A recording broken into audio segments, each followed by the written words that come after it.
শুরু হচ্ছে রেডিও তেহরানের বাংলা সংবাদ।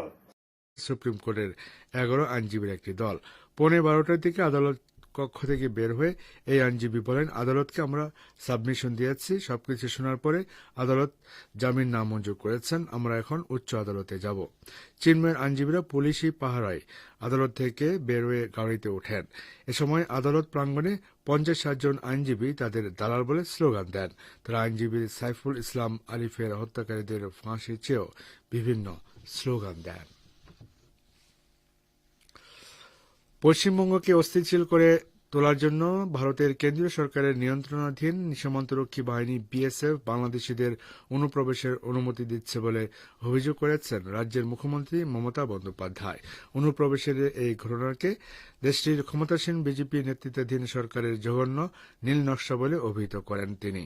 ভারতের কেন্দ্রীয় স্বরাষ্ট্রমন্ত্রী অমিত শাহ বাংলাদেশ থেকে অনুপ্রবেশ পশ্চিমবঙ্গের শান্তি নষ্ট করছে বলে মন্তব্য করার কয়েক সপ্তাহ পর আজ রাজ্যের প্রশাসনিক এক বৈঠকে এসব অভিযোগ করেন মমতা বন্দ্যোপাধ্যায়।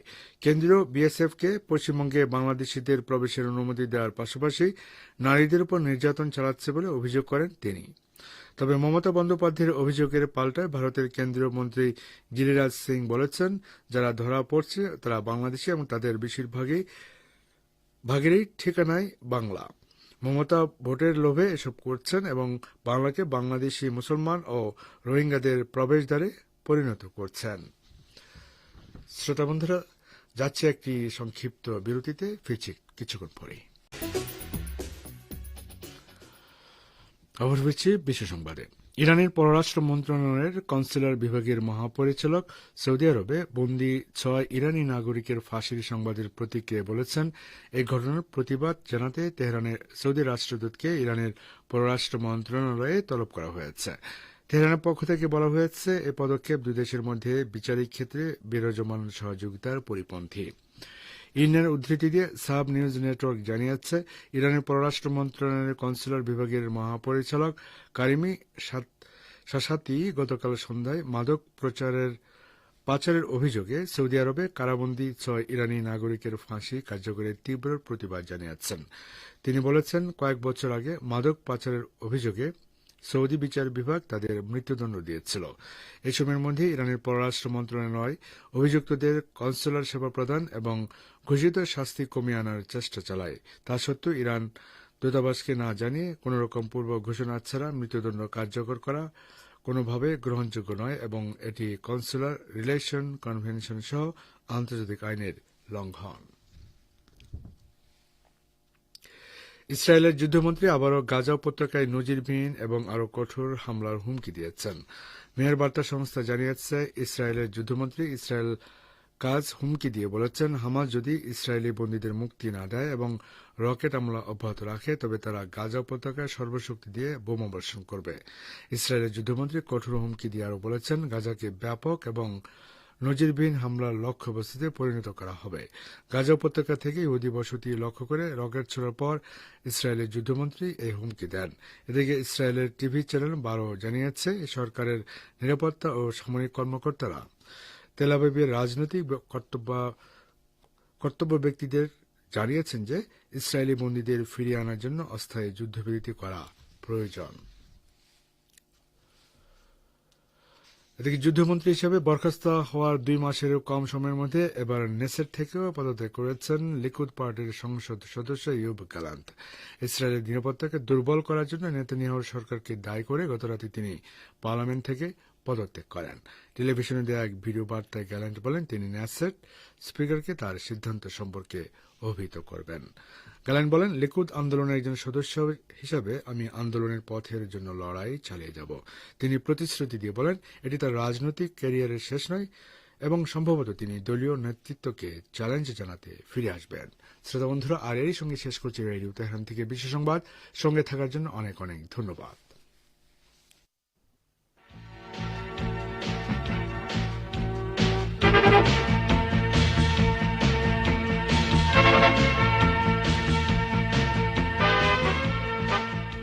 বিশ্ব সংবাদ শুনলেন রেডিও তেহরান থেকে। আমন্ত্রণ জানাচ্ছি সংবাদ ভাষণ অনুষ্ঠান দৃষ্টিপাতে। মালয়েশিয়ার চিন্তাবিদ ও বিশেষজ্ঞরা বলেছেন, পশ্চিম এশীয় অঞ্চলে স্থিতিশীলতা ও নিরাপত্তা প্রতিষ্ঠার লক্ষ্যে আইএস জঙ্গিসহ চরমপন্থী সন্ত্রাসীদের বিরুদ্ধে রণাঙ্গনে জেনারেল সুলেমানির উপস্থিতির ঘটনা আজকের নিরাপত্তাহীন বিশ্বে এই মহান শহীদের ব্যক্তিত্ব একজন বীর ও সন্ত্রাস দমনের প্রতীক হয়ে উঠেছে। এ সম্পর্কে এখন রয়েছে আমাদের ভাষ্যকারের একটি পর্যালোচনা, পড়ে শোনাচ্ছেন রেজওয়ান হুসাইন।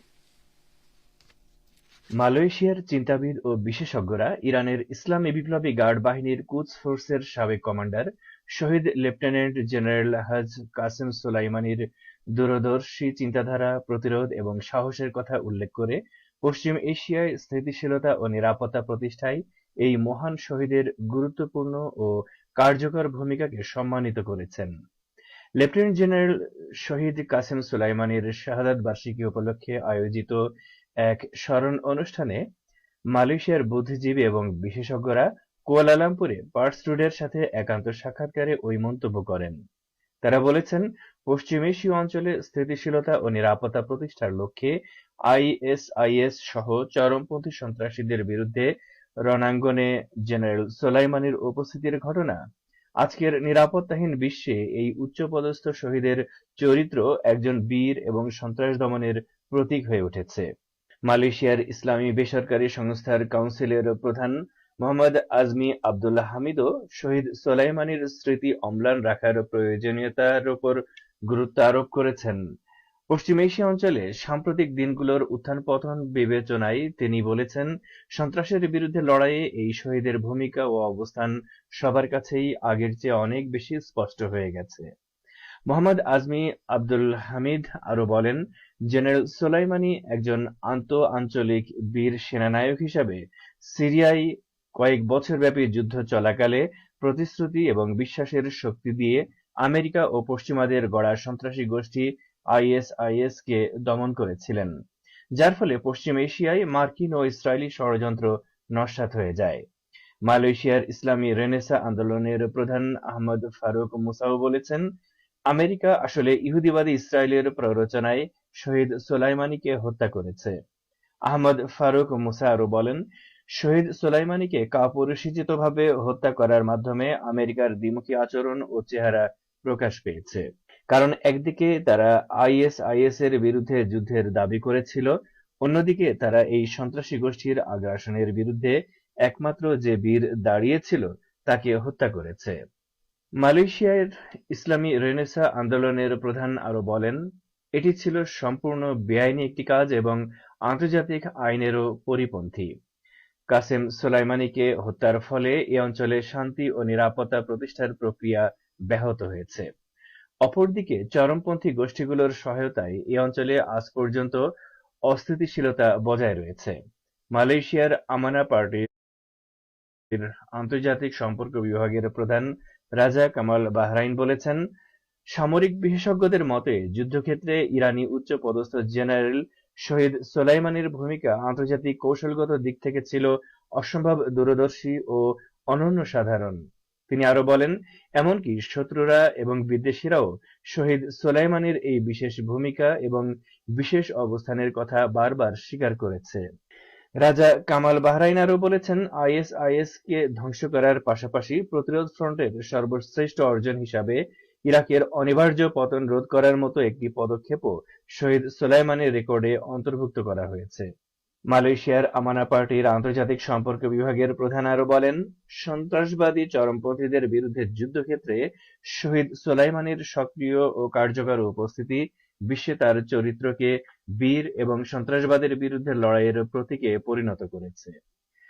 লেফটেন্যান্ট জেনারেল হাজ কাসেম সোলাইমানি ইসলামী বিপ্লবী গার্ড বাহিনীর কুদস ফোর্সের কমান্ডার। 2020 সালে 3 জানুয়ারি ইরাকি কর্মকর্তাদের রাষ্ট্রীয় আমন্ত্রণে সেদেশ ভ্রমণে যান। ওই সফরে বাগদাদ বিমানবন্দরের কাছে আমেরিকার আগ্রাসী ও সন্ত্রাসী বাহিনীর বিমান হামলায় তিনি শহীদ হয়েছিলেন।